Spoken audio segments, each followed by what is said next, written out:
Urea కష్టాలకు check పెట్టడానికి తెలంగాణ సర్కార్ ఫెర్టిలైజర్ బుకింగ్ యాప్ తెచ్చింది. అయితే దీంతో రైతులకు కొత్త కష్టాలు మొదలయ్యాయి. అదనపు భారం తడిసి మోపెడవుతోందని ఆవేదన వ్యక్తం చేస్తున్నారు. ఇంతకీ ఆ పరిస్థితికి కారణం ఏంటి, వాళ్ళు కోరుతోందేంటి? తెలంగాణ ప్రభుత్వం ఎరువుల పంపిణీలో పారదర్శకతను పెంచడానికి, బ్లాక్ మార్కెట్కి అడ్డుకట్ట వేయడానికి ఫెర్టిలైజర్ బుకింగ్ యాప్ను ప్రవేశపెట్టింది.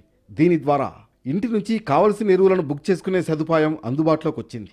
ఒకసారి యాప్ ద్వారా ఎరువులు బుక్ చేసుకుంటే ఆ ఎరువుల బస్తాలు 24 గంటల పాటు రైతు పేరు మీద రిజర్వ్ అయి ఉంటాయి.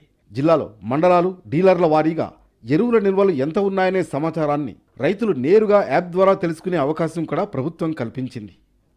రైతు సాగు చేసే పంట, భూమి విస్తీర్ణం ఆధారంగా అవసరమైన ఎరువుల కోటాను ప్రభుత్వం ఈ యాప్లో నిర్ణయిస్తుంది. దీని ద్వారా ఎరువుల దుర్వినియోగం తగ్గించడమే కాకుండా అధిక వినియోగం కూడా తగ్గుతుంది.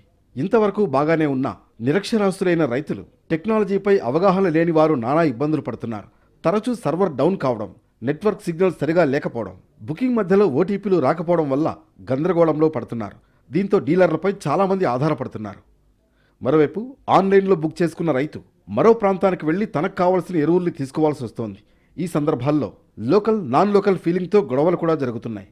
అలాగే రవాణా ఖర్చులు కూడా వాచిపోతున్నాయి. వీళ్ళకున్నది ఎకరం పొలం, ఈ సెల్లో బుక్ చేసుకోవాలంటే ఎట్లా చేసుకుంటారు? వాళ్ళకి ఎట్లా రావట్లేదు, ఒక్క సెకండ్లో ఎగిరిపోతుంది. పరిస్థితి ఏంది, రైతుల పరిస్థితి ఏందో ఆందోళనగా ఉంది మాకు. ఏది ఏమైనప్పటికీ ఈ యాప్ను ఇప్పటికైనా తొలగించాల్సినటువంటి అవసరం ఉంది.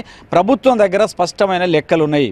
ఏ గ్రామంలో, ఏ జిల్లాలో ఎంతమంది వరి నాట్లు వేస్తున్నారనేటువంటి సమగ్రమైనటువంటి లెక్కలు ఉన్న తర్వాత దానికి అవసరమైన యూరియా తీసుకొచ్చేటువంటి ప్రయత్నం చేయాలి.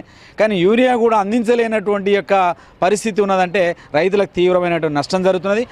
యాప్లో బుక్ చేసుకున్నాక సుదూర ప్రాంతానికి వెళ్లేలోపు అక్కడ స్టాక్ అయిపోవడం లేదా సర్వర్ సమస్యల వల్ల పంపిణీ ఆగిపోవడం కారణంగా రైతులు ఖాళీ చేతులతో తిరిగి రావాల్సి వస్తోంది. అందుకే బుకింగ్ ఆన్లైన్లో చేసిన యూరియా పంపిణీ మాత్రం ఖచ్చితంగా గ్రామాల్లోని ప్రాథమిక వ్యవసాయ సహకార సంఘాల ద్వారానే జరగాలని రైతులు కోరుతున్నారు. దీనివల్ల రవాణా ఖర్చులు తగ్గుతాయని, సాంకేతిక పరిజ్ఞానం లేని వారికి ఉపయోగకరంగా ఉంటుందని అంటున్నారు.